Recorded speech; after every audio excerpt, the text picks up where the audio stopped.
Welcome to the channel. If you're getting too many emails from the Waze app and want to take control of your inbox, you're in the right place. In this video, I'll show you step by step how to manage or turn off email notifications in the Waze app on your phone. First, open the Waze app on your phone. Next, tap the three horizontal lines located in the top left corner of the screen.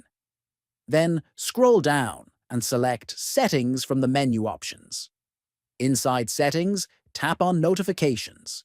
Once you're inside the Notifications section, look at the top and tap on the Email tab. Here, you will see different options for managing your email notifications. If you want to stop all emails from Waze, simply toggle off the option labeled Receive all email notifications. Alternatively, if you only want to turn off specific types of emails, you can choose which categories you no longer want to receive.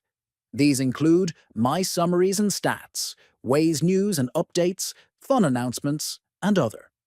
Finally, once you've made your choices, scroll down to the bottom of the page and tap Save to apply your changes, and that's it. Now your Waze app will only send the emails you actually want to receive.